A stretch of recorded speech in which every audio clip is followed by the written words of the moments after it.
This episode, I'm going to take a look at this Stream Deck XL. I do have some of the older versions. I want to just share with you some thoughts and insights behind this, give you a little unboxing and some thoughts about these Stream Deck products. All right, so let's check it out. Okay, so I just got the Stream Deck XL. In fact, I have a ton of other Stream Decks. So here's one of my other ones.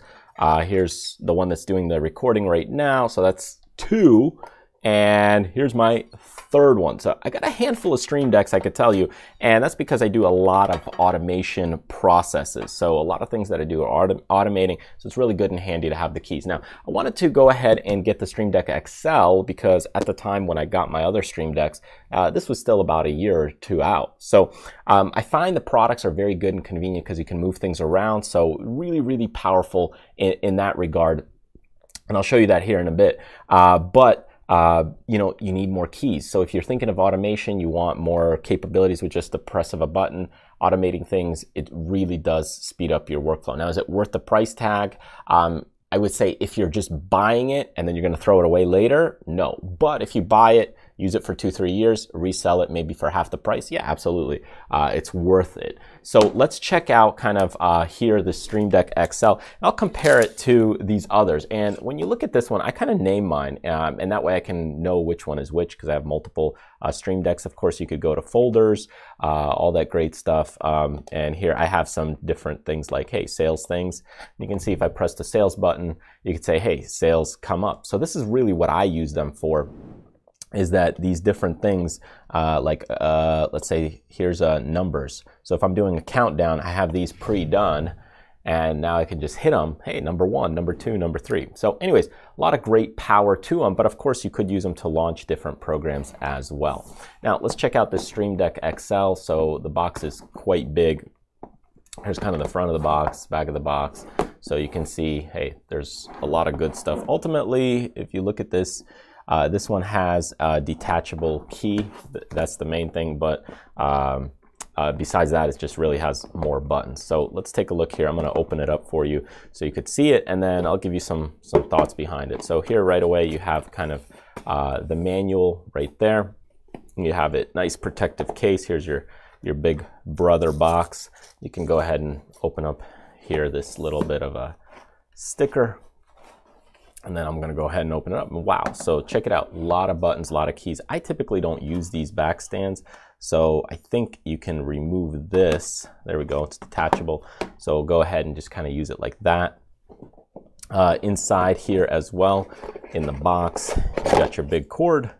So this will be great for my, I do a lot of stock investing in charts and things like that, and this really helps speed up the process. So the way that I use it ultimately is when you look at these things, number one, just to show you some of the Stream Decks here that I have, this one right here does all the recording. So as I'm streaming things, I can hit endings, I can you know, pop up disclaimer things, which we're not active right now because we're on a different YouTube channel, but here switching the camera, I could switch it to the corner or back on screen.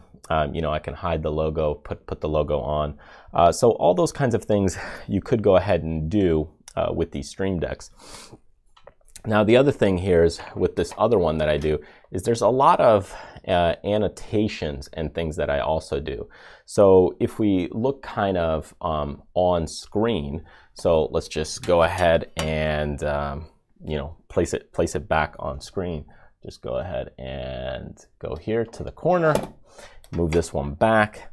So here, first you need kind of an annotation tool, and here's a good one here. This one's called actually Epic Pen.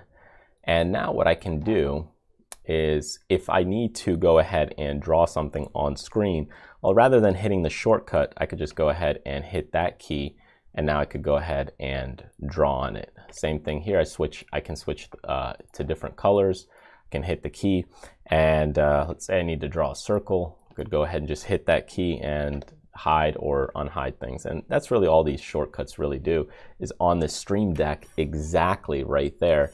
It just allows me to kind of just hit those buttons and go from there. So let's check out kind of this 32 key and show you how I kind of use it for some of the other things. Okay, so one of the things I've noticed is right away when you plug it in, it asks if you want to copy some things. And for me, I'm going to go ahead and copy those previous things from my Stream Deck. So you can see now when I look at this, so here is now my Stream Deck, and you can see all these other keys that are free. And the cord, unfortunately, doesn't reach my current setup, so you have to use an extension or get a longer cord, which I do have some, but I'll have to fish them out. But the other thing that you can do is copy and paste from others. So here's my Stream Deck XL, and now here's these other Stream Decks, and now they just seem so much smaller, actually. And, you know, so what I could do now is on one screen, normally what I have is on one of the Stream Decks, like this one, I have all of my, you know, start, stop, record, and flipping to different screens. But now what I could do is I could take this and I could go ahead and take these subscribe buttons and go ahead and move them over. So for example, hey, I could go ahead and move that over here. This is kind of my action column. So let's check it out. Here's the record, and I could paste this in here.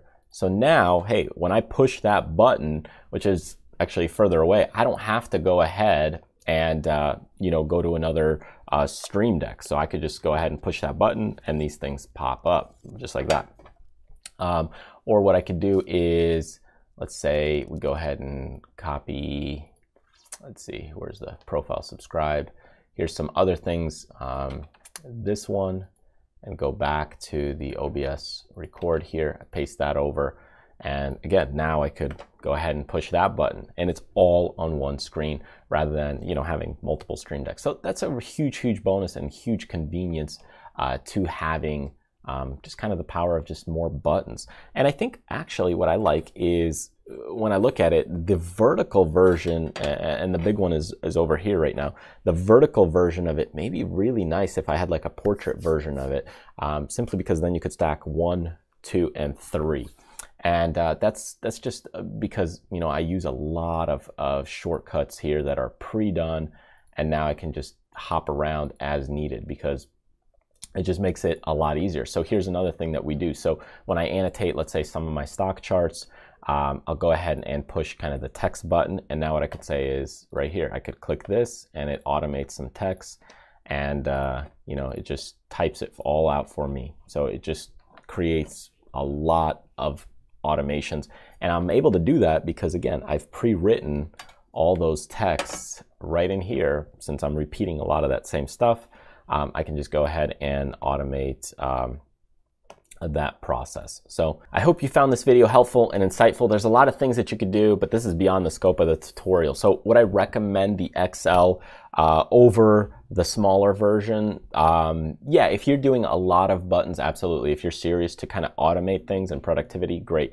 If you're just doing kind of basic things with 2 or 3 maybe camera positions, then you really don't need it because the 15 key is more than fine here.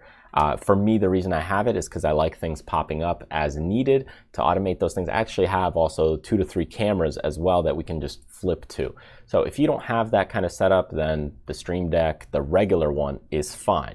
I still wouldn't go with the mini, like the one that just has 6 buttons. It's just not enough space. I mean, yes, you can go ahead and kind of put things in folders, but it's just inconvenient, especially if you're doing things much more live. Now I'm going to go ahead and leave a link in the description there below, so check those things out. Of course, check out our websites so that way you can see all the other resources and things that I use. All right, so I want to say thank you so much for watching this video, and of course for your support, because you taking the time out of your day to spend with me, watch these videos, it's awesome. And I know you're getting a lot out of them. Now, if you want to be a part of my family, be a little bit more connected, then check out our website at backstageincome.com, where we have a ton of great courses, books, or if you just want to get the freebies, check out the freebies section where you can download all kinds of different PDFs and cheat sheets. Otherwise, don't forget to hit subscribe here on YouTube and join me on my newsletter list as well.